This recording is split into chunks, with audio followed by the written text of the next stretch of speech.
మరో కొన్ని రోజుల్లో 2024కి ఎండ్ కార్డ్ పడనుంది. ఈ సంవత్సరంలో ఇప్పటి వరకు టాలీవుడ్‌లో మోస్ట్ మెమరబుల్ సినిమాలు చాలా వరకు వచ్చాయి. ఆడియన్స్ కూడా తమ తమ ఎక్స్‌పెక్టేషన్స్‌కి మించి వాళ్ళని అలరించిన సినిమాలు కూడా చాలానే చూసారు. ఈ నేపథ్యంలోనే మరి ఇప్పటివరకు 2024 నుంచి ఇప్పటివరకు సినిమాలు రిలీజ్ అయినాయి.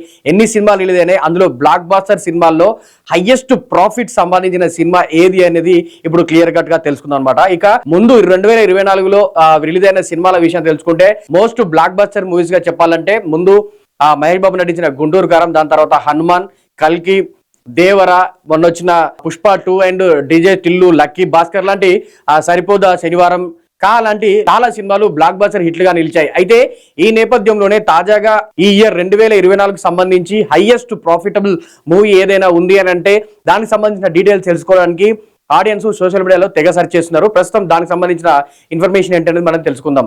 ఇక ఇప్పటి వరకు చూసుకుంటే highest budget of the year గా చెప్పుకుంటే ఖచ్చితంగా కల్కి సినిమానే చెప్పుకోవాలి. ఈ సినిమా ప్రభాస్ హీరోగా వచ్చిన ఈ సినిమా కోసం మేకర్స్ ఏకంగా 600 కోట్లకు పైగా ఖర్చు చేసినట్టు చెప్పుకొచ్చారు. కాకపోతే దాదాపు 1100 కోట్లకు పైగా వసూలు సాధించిన ఈ సినిమా ఈ ఇయర్ కి టాప్ గ్రాసర్ గా నిలిచింది. హైయెస్ట్ ప్రాఫిట్ సంపాదించిందని చాలా మంది అనుకున్నారు. కానీ ఈ సినిమా హైయెస్ట్ ప్రాఫిట్ సంపాదించిన సినిమాగా నిలవలేదు. ఇక ఆ తర్వాత వచ్చిన పుష్ప 2 ఈ సినిమా కూడా భారీ అంచనాల మధ్య డిసెంబర్ 4న ప్రేక్షకుల ముందుకు వచ్చిన విషయం తెలిసిందే. సుకుమార్ తెరకెక్కించిన ఈ సినిమా ప్రెజెంట్ ఇప్పటి వరకు ఏకంగా 1700 కోట్లకు పైగా వసూలు సాధించి త్వరలో బాహుబలి క్రియేట్ చేసిన 1800 కోట్లను కూడా క్రాస్ చేసే దిశగా ఈ సినిమా రన్ అవుతుందన్నమాట. ఈ నేపథ్యంలోనే ఈ సినిమా ఈ ఇయర్ కి highest grosser and highest profitable మూవీగా ఉంటుంది అని అనుకున్నారు. కాకపోతే ఈ సినిమా కూడా ఈ లిస్ట్ లో హై ప్రాఫిటబుల్ మూవీస్ లిస్ట్ లో సెకండ్ ప్లేస్ లో చోటు దక్కించుకుంది. ఇక టాప్ ప్లేస్ లో ఉంది మాత్రం ఖచ్చితంగా చెప్పాలంటే తేజ సజ్జా, ప్రశాంత్ వర్మ కాంబోలో వచ్చిన హనుమాన్ సినిమానే చెప్పాలి.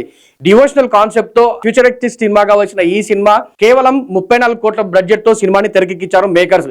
ఇక ఓవరాల్ గా ఈ సినిమా 400 కోట్లకు పైగా వసూలు సాధించి చిన్న సినిమాగా రిలీజ్ అయి భారీ విజయాన్ని అందుకుంది.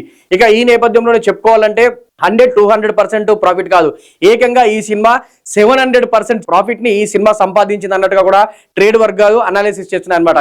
కేవలం 34 కోట్ల వ్యయంతో తెరకెక్కిన ఈ సినిమా ఏకంగా ప్రపంచవ్యాప్తంగా 400 కోట్లకు పైగా వసూలు సాధించి ఇండియన్ సినీ ఇండస్ట్రీలోనే కొత్త రికార్డ్స్ క్రియేట్ చేసిందని చెప్పాలి. ఏకంగా 700% ప్రాఫిట్స్ ని ఈ సినిమా తీసుకొచ్చింది. ఇక ప్రశాంత్ వర్మ సినిమాల విషయానికి వస్తే ప్రస్తుతం ఆయన హనుమాన్ సినిమాకి సీక్వెల్ గా జై హనుమాన్ సినిమా తెరకెక్కిస్తున్న విషయం తెలిసిందే. ఈ సినిమాలో national award winner Rishab Shetty Hanuman పాత్రలో కనిపిస్తున్నాడు.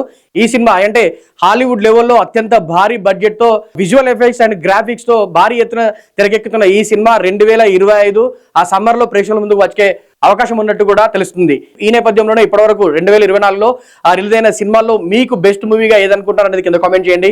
ఇలాంటి మరిన్ని అప్డేట్స్ కోసం మా ఛానల్ సబ్స్క్రైబ్ చేయండి.